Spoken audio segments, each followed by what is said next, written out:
Man, it just feels like a couple of days ago I was on here recapping the Bears' Week 4 loss to the Colts, and then I realized, yeah, I was. Because it's Wednesday night when I'm recording this, and the Bears turn right around again on Thursday night and host the Buccaneers at Soldier Field, so no wonder. I'm still not sure how I feel about these Thursday night games. A lot of them are not good. It feels like it's one bridge too far, one game too many, but maybe it's not always that bad of a thing. Maybe more football is viewed to be good, even if the quality of play is not always good. But I don't know, sometimes some of these teams really don't get much of a benefit from having an incredibly short week, having to turn around.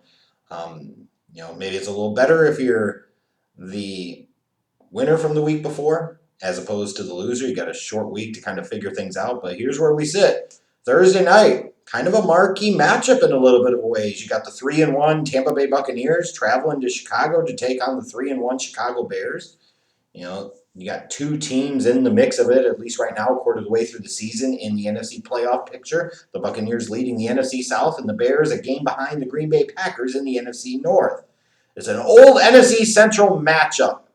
Now, it's been a long time since we could say that, but there's still like those feelings from going way back in the day of Bucs and Bears facing off twice a year. But looking at this matchup, the Bucs come in, as I mentioned, 3-1 winners of their last three games. Now, granted, wins over some lesser opponents in the Carolina Panthers and the Denver Broncos and the Los Angeles Chargers, but the Bears fans are going to say 3-1 is 3-1. The Buccaneers, after the opening loss to the Saints and went on and win three in a row, then you got to say 3-1 is 3-1. The offense, importantly enough for this team, even with some of the injuries that they're dealing with, has come to life over the past 3 weeks. 31, 28, and 38 points scored respectively in these last three matchups. You've also got Brady, while he's showing at times some signs of his age. You look at the pick six he threw against the Chargers last week. That was just a horrible route construction. That was a horrible play call. That was a horrible decision by Brady. And you just don't have the arm anymore to make those types of throws. You just can't make them. But nonetheless, when you look at the numbers, Brady's on pace to throw for 4,500 yards and 40-plus touchdowns. So it's not all bad. You've got Ronald Jones, coming off of a 100-yard game on the ground against the Chargers.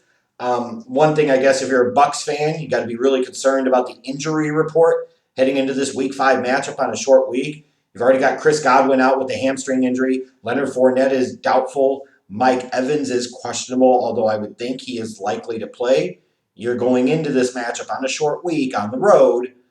Even if the road doesn't matter as much this year without fans, the reality is those are some weapons you certainly would like to have in the fold. Makes you wonder if and when they actually get everybody healthy and back in the fold on offense, could this Buccaneers team be even better? And you look at them defensively, they've been kind of pedestrian against the pass, only top 20 in passing yards allowed a game, but incredibly good against the run. You talk about a defensive line with guys like Vita Vea and Ndamukong Suh. This is not a surprise. They're second against the run, a really tough team to run against. And then you look at the Bears. They lost last week at home to the Colts. Certainly could make the argument it was the first time they had actually played a really worthy, credible, playoff caliber type of opponent this year. And it sure looked like they were leaps and bounds behind even the Colts, so I don't think anybody confuses for being a Super Bowl contender. In fact, they're lucky that Phillip Rivers is as washed as he is, because if he wasn't, the Colts would have easily put up a 30-spot plus on this team, and the Colts would have won in dominant fashion. It still largely was a dominant fashion, because even though it ended up final score of 19-11, the game was not that close. That's a late garbage touchdown. Nick Foles, after taking over midway through the third quarter in Week 3 against the Falcons, a lot of Bears fans are like, oh my God, look at the comeback, 3 touchdown passes in the fourth quarter, and doesn't even count the ones that don't count. Getting all excited about, hey, it's going to be Nick Foles' first start. Yeah, but except he has to go against a legit NFL defense. And it was not a good start. To me, I saw some of the same problems I was seeing in Trubisky, I saw in Foles. What's the difference? But it's not just on Nick Foles by any stretch of the imagination. It's a total team loss. The offensive line was getting roasted by the Colts all game long. They couldn't run the ball. Defensively, they weren't good again. Bears fans can try to defend it and excuse it all they want. And even if you come to realize that this is not an elite defensive unit, I'm not even sure this is a very good defensive unit anymore. And a lot of that has to come with coaching. Like if you looked at the offensive game plan for the Bears in week 4, you said, what the hell's the difference? The quarterback's supposed to be better. The quarterback's supposed to be different. He's not, but he's supposed to be. So what's the problem here? Matt Nagy's the problem. And defensively, you got all this talent. Like they have legit talent on that defensive unit. Why aren't they playing better on a more consistent basis? It's called Chuck Pagano. So total team loss in week 4. Now it's a rough spot because if you say, hey, you get a week to come back and maybe Nick Foles will look better in his second start, another week to prep. But the reality is you only got a couple of days before you're right back into it on Thursday night. You're still statistically a bottom third of the league offense. So that's certainly not setting the world on fire. And like I referenced earlier, the defense has taken 1, if not 2 steps back just from 2 seasons ago, that division-winning team of 2018.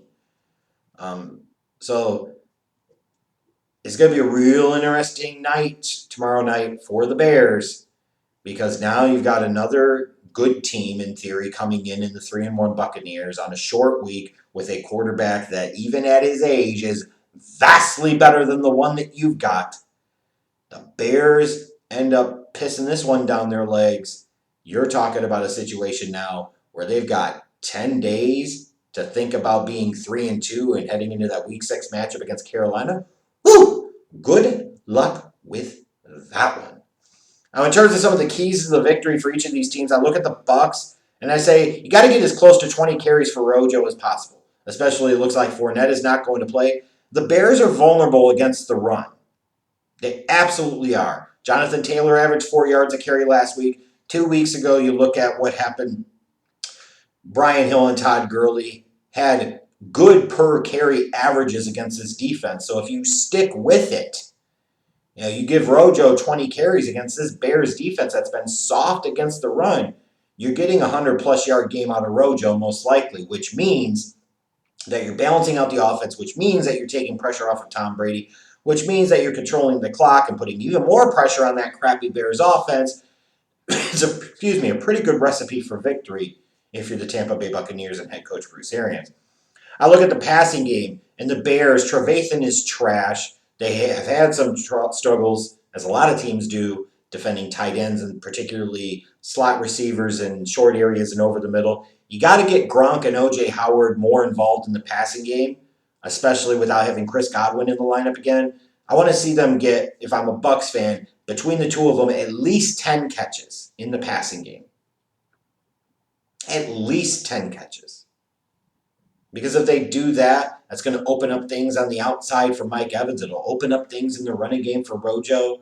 Again, a pretty good way to guarantee themselves victory. And this defensive front of the Buccaneers, which is good, needs to impose their physical will and overpower and outmuscle, out-ass whoop, whatever you want to label it as, this Bears offensive line, who did not have a great performance in week 4, which is not a great unit. If the Buccaneers can come in and dominate with their defensive front, it's going to struggle. Real problems for that Bears running game, real struggles for Nick Foles and that Bears passing attack. I look at the Bears and what they've got to do, and the first thing to me is you got to get David Montgomery a rhythm in the game early, and that might mean deploying him more as a pass catcher out of the backfield. One of the things that really frustrates me out of Nagy and his offense, outside of the questionable to shitty play calling, the lack of imagination we've seen the past season plus, where you saw more of that creativity in 2018, even though sometimes he was too gimmick heavy. Now we don't see really much in the way of any gimmicks whatsoever.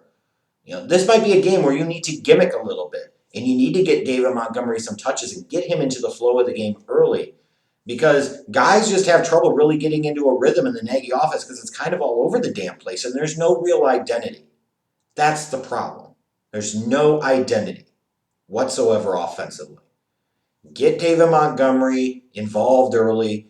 Even if the run initially doesn't work, you got to stick with it. But I think getting him some catches out of the backfield, could get him into the rhythm, open up things a little bit, and could potentially set him up for a decent day, although that might be a big ask against this really good Buccaneers run defense. And then In the passing game, you got to go after defensive backs not named Carlton Davis. I'm assuming that they're probably going to have him shade Allen Robinson quite a bit. Would be nice if I could just sit there and say, hey, Allen Robinson, you want to get paid like a number one wide receiver, play like a number one wide receiver. But the reality is you got to go after the Buccaneers in the slot.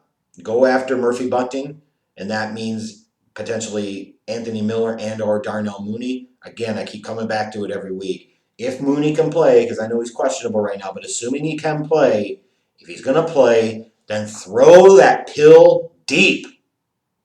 Do it early. Do it multiple times. Maybe you throw a pick, but maybe Mooney makes a big play and you get the catch, and you get a field position changing play. Or maybe you get a big pass interference penalty and you gain 40, 45, 50 yards of field position that way. Like, get these guys involved early. I look at the passing game and I say guys like Mooney and Miller have got to be heavily involved for the Bears to have a chance. And then paging Robert Quinn. This team's paid you a crap ton of money. It sure would be nice to see you on the field for more than maybe a third of the defensive snaps. And then when you're actually on the field, it sure as hell would be nice to see you actually make some plays. Brady is mostly statue in the pocket, lead-footed. Certainly at this stage of his career. You're probably going to see Gronk deployed to help out some in blocking Khalil Mack in the Buccaneers passing attack. As a result, you need to get some pressure from the other side. If they get some pressure, get into Brady's face early, hit him a couple of times, it could cause some trouble in terms of the rhythm and timing of this Buccaneers offense. When I look at this game, I from a Bears fan's perspective, I don't recall them ever beating Tom Brady. And sometimes that does mean something. Even though I haven't played him a ton over the years, I don't remember them ever beating Tom Brady. Furthermore, looking at this, last week to me was a better indication of who the Chicago Bears really were, and that was against a good team. Now for the second straight week, and on a short week at that, with limited time to kind of recuperate and reconfigure themselves, now they've got to take on another good team with a better quarterback.